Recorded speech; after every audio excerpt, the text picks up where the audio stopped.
Okay, kamusta mga kababayan? Walang pasakali, diretso na tayo sa usapan. Ang kontrobersyal na issue ng mga nawawalang sabungero na hanggang ngayon ay mainit na mainit sa balita. Ako nga palang inyong host, hashtag Walk with Love. At ito ang ating channel na laging naghahatid ng katotohanan, walang bias at puno ng matatalas na komentary. Ngayon pag-usapan natin ang mga nawawalang sabungero. Ang aligasyon kay Atong Ang at bakit si Attorney Rowena Guanzon ay nagpapahayag ng pagkabahala.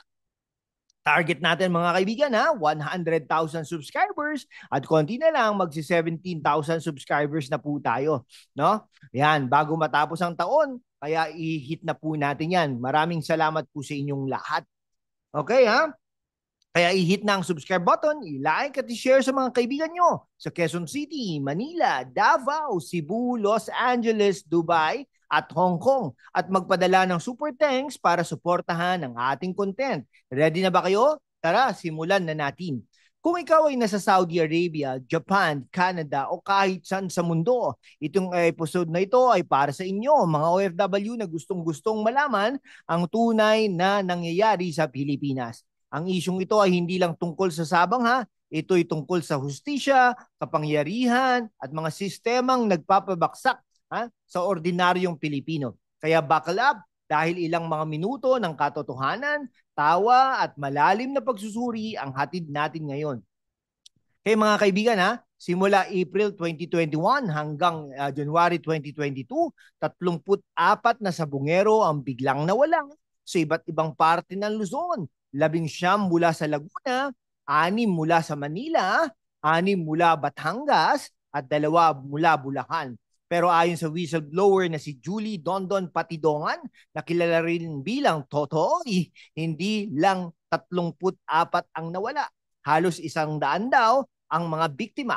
Ano ang sinasabi ng mga sabungerong ito na umano'y nahuling nagtsotsope na o nanloko sa sabong ay kinidnap, tinorture at itinapon sa Taal Lake. Grabe, di ba?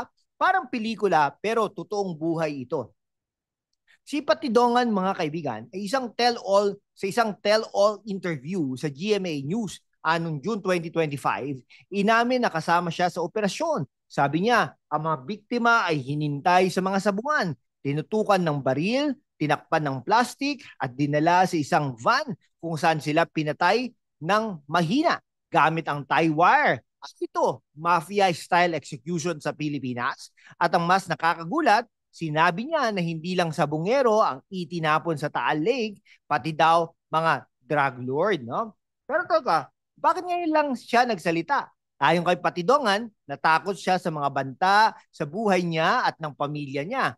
Kaya mga kaibigan, tanungin natin, siya ba ang bayani o isa pang kontrabida na nagpapalusot lang? Let's dig deeper. Ngayon, pag-usapan natin ang pangunahing tauhan sa kontrobersiyang ito, si Charlie Atongang, isang kilalang negosyante at may-ari ng Lucky 8 Star Quest na nag-ooperate ng mga sabungan kung saan huling nakita ang ilang sabungero. Si Patidongan na ang mismong nagturo kay Atongang bilang utak ng mga pagtukot at pagpatay. Sabi niya, si ang nag-utos sa mga kidnapping at may mga pulis pa raw na nasa payroll niya. Pero mga kaibigan, si Atong Ang ay mariing itinanggi ito. Noong 2022 pa sa Senate inquiry, sinabi niya na wala siyang kinalaman at ngayon inakusahan siya ni Patidongan na pangingikil ng 300 milyong piso. Wow! Kung titignan natin, si Atong Ang hindi bagong pangalan sa kontrobersiya. Siya ang king ng online sabong, isang industriya na kumikita ng bilyon-bilyon. Pero sa likod ng kanyang yaman, may mga bulungan ng mga iligal na gawain. Sa kabilang banda, si Patidongan ay hindi rin malinis. Siya mismo ay may kaso ng kidnapping at frustrated murder. Kahit na-dismiss ang mga ito, kaya naman parang telenovela ito mga kaibigan. Sino ang nagsasabi ng totoo? Si Ang ba ang mastermind o si Patidongan ang nagsisinungaling para makaligtas? Kung ikaw ay nasa Dubai, Qatar o London, malamang iniisip mo, bakit ganito kalalim ang korupsyon sa Pilipinas? Well, mga kaibigan, ito ang tanong na susubukan nating sagutin. Pero bago yon, i-pause mo muna. I-like ang video na ito at i-share sa mga kaibigan mo sa Sydney, Toronto at Riyadh. Ang suporta nyo ang nagbibigay buhay sa content natin. Si Atty. Gonzo na dating Comelec Commissioner na ay kilala sa kanyang matapang na paninindigan laban sa katiwalian. Pero bakit siya nababahala sa isyong ito? Bagamat walang direktang pahayag mula kay Gonzon sa 2025 tungkol sa mga sabungero, ang kanyang dating mga komento tungkol sa isabong at ang mga kriminal na aktibidad, no, nakaagipat nito ay nagpapakita ng kanyang pag-alala sa mga isyong ganito. Si Gonzon ay madalas na nagbabahala tungkol sa mga negosyanteng gumagamit ng kanilang kapangyarihan para takpan ang mga krimen. At ang kaso ng mga sabungero ay perpektong halimbawa nito. Kung iisipin natin ang mga tulad ni Gonzon ang nagbibigay ng boses sa mga ordinaryong Pilipino na biktima ng sistemang ito. Pero mga kaibigan, tanungin natin, bakit parang wala pa ring malinaw na aksyon mula sa gobyerno? Ang Department of Justice sa pangunguna, sa pangunguna si Secretary Jesus Crispin Remulla ay nangako ng all-out na investigasyon. Pero hanggang ngayon, ang mga pamilya ng mga nawawala ay naghihintay pa rin ng hustisya. Kaya naman, para sa mga nasa New York, Singapore at Vancouver, ipapakita natin sa inyo ang mas malalim na konteksto ng isyong ito. Ngayon, pag-usapan natin ang mas malaking larawan, ang papel ng mga pulis at isabong. Noong July 2025, 15 pulis ang inilagay sa restrictive custody sa Camp Crame dahil sa kanila ay umano'y koneksyon sa kaso. Si Patidongan mismo ang nagturo ng 12 aktibong pulis, kabilang na si Police Colonel Jacinto Malinaw Jr. na daw ay sangkot sa mga pagdukot.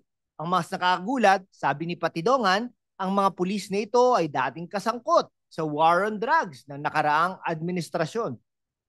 Kung totoo ito, mga kaibigan, ito ay patunay na ang sistema ng katiwalian ay hindi lang sa sabong. Nakaugat ito sa mas malalim na problema ng abuso ng kapangyarihan.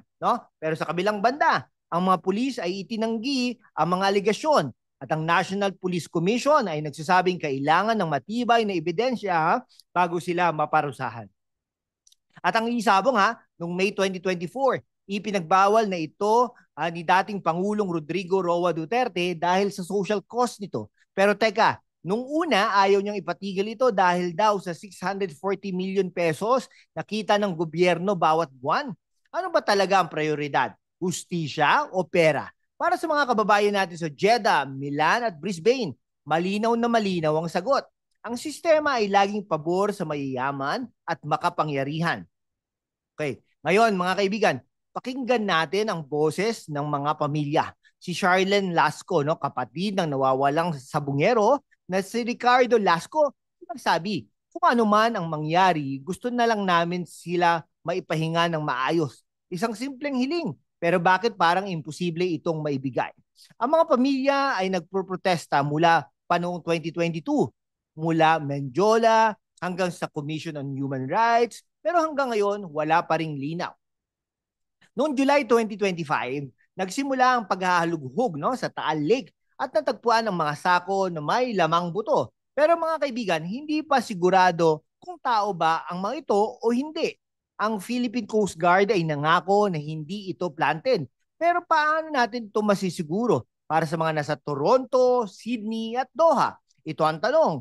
Paano natin mapagkakatiwalaan ang mga institusyong dapat nagproprotekta sa atin? Okay, para sa mga kababayan natin sa Los Angeles, Dubai at Hong Kong, bakit mahalaga ang isyong ito? Dahil ito ay hindi lang tungkol sa sabong, ito ay tungkol sa hustisya, transparency at laban-laban sa katiwalian. Ang mga OFW ay laging nagtatrabaho para sa pamilya nila sa Pilipinas. Pero paano kayo makakasigurong ligtas ang mga mahal nyo sa buhay kung mga tulad ng mga sabungero ay biglang nawawala ng walang bakas? Sa ibang bansa tulad ng United States at Canada, ang mga ganitong krimen ay mabilis na naiimbestigahan. Pero sa Pilipinas, parang pelikula ang proseso. Mabagal, puno ng drama, at madalas walang resolusyon. Kaya naman mga kaibigan, oras na para magtulungan tayo.